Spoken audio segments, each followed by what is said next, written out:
guys, welcome back to the channel, or welcome if you're new. My name's Heather Salter-Purves, hoping to be your future favourite dark sapphic fantasy and folklore author. And today, this is Folklore Friday. We have dived into the longing captive Selkie.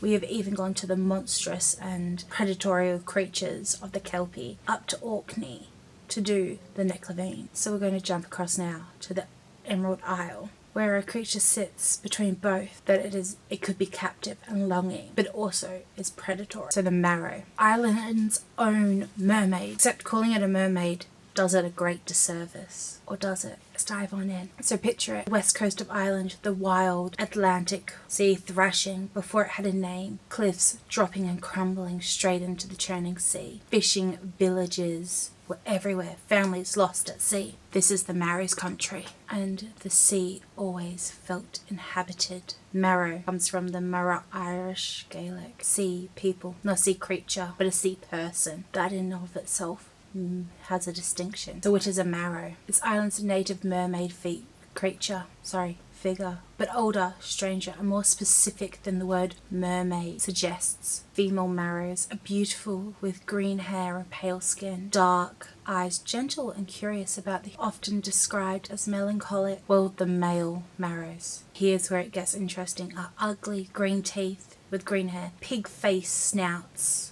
red noses, completely different energy from the females of their kind. The asymmetry isn't unusual, but it is also worth noting. So this isn't a pairing of romantic creatures by default. The males are rarely the ones that cross the humans' stories. So let's dive into a few more things and what makes them perfectly captive between the Selkies, who are lost little lambs, captive, and the brutal Kelpies that are predatory. Druith, the cat. This is the key difference between the Selkies. The magic isn't in the skin of the Merrows, it's in their caps. The red waxen feathered cap that sits upon their head allows them to move through the seas. Without it, they can't return. They can go from land to sea and back again, but it is the thing that tethers them. Sounds familiar? The structure to the Selkie's stolen skin. But it's a cap. It's easier to hide, it's easier to lose, and still easier to steal.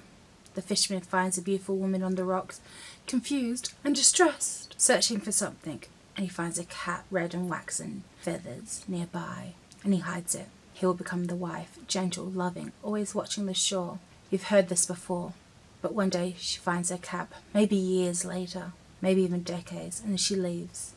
Every time, without hesitation, she leaves behind. The Selkie sheds the skin to come across. The Merrow has a cap and loses it. The stories are the same. The sea will always win. But this is where the soul of the sea. Here's the difference that make the Merrow genuinely strange and wonderful. Some traditions say female Merrows keep the souls of the drowned sailors, not out of malice, but out of soothing care. But I think if you stole someone's cap and denied them access to their home, they could be malicious, don't you? Little pots or cages on the seafloor, fishermen that are lost at sea, preserved, the Merrow tending to them, keeping them from releasing into the world, whether it's out of kindness or captivity. That's never been quite resolved, which is very apparent in folklore. It's dark and tender at the same time, the sea taking people, keeping them down, somewhere, trapped.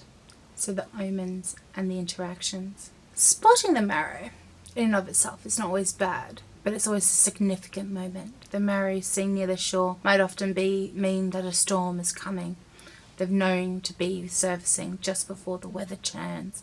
Some Merrows were friendly with coastal families, visiting, even forming a tenuous friendship across the boundaries of water and land. Irish coast families who claimed Merrow ancestries wore it with pride. It's the connection directly to them, to the Irish Roane traditions. There's a pattern, folklore of Irish descent of the sea human bloodlines being something to honour, not fear. Children of Merrow unions, webbed fingers, exponentially excellent at swimming, an ache for the water that is not the same. But let's see how they differ to other creatures that we've looked at with Folklore Fridays. With the Selkie, Both have a stolen item. Both leave when they find it. Both may leave their children behind, but the Merrow is warmer in the traditions, more present, more known in the communities that she lives as the other. Compared to the Kelpie, there is no direct predation unless wronged. No trap. Merrows won't hunt you. If anything, they may sit and mourn beside you until wronged. This is the Irish relationship with the sea reflected perfectly. The grief, the love, the loss, the sense of the waters full of people you used to know. So potentially, why does this creature matter? The Merrow is Irish processing what it means to lose people in the ocean, a way of making their loss mean something to hold on to. Those drowned sailors are kept in little pots, and someone is watching over them. The woman on the shore, always looking out. She remembers where she's come from. Families with the webbed fingers. The sea is in their bloodline. They carry it proudly. The folklore has done this. It takes the unbearable and gives it a face, a story, the reason for existence. The Merrow is a grief given a face, and when it learns to breathe beneath the water and break the surface once more. Merrows aren't the monsters. They're not quite the romantic tragedies. There's something older and stranger.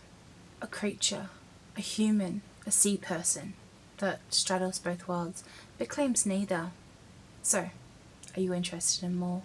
I'm doing these regularly. I'm also doing a 13-week challenge to see how we can go with my next book. So we'll be diving in and existing beautifully within the Welsh wild hunt for a while. We'll also be talking about hounds of folklore in British Isles. So if you want to know more about that, there are 2 types of werewolves that will be coming your way. So hit that red subscribe button, give me a thumbs up. I make videos like this very regularly. But until next time, let's let love bloom in the dark. Bye!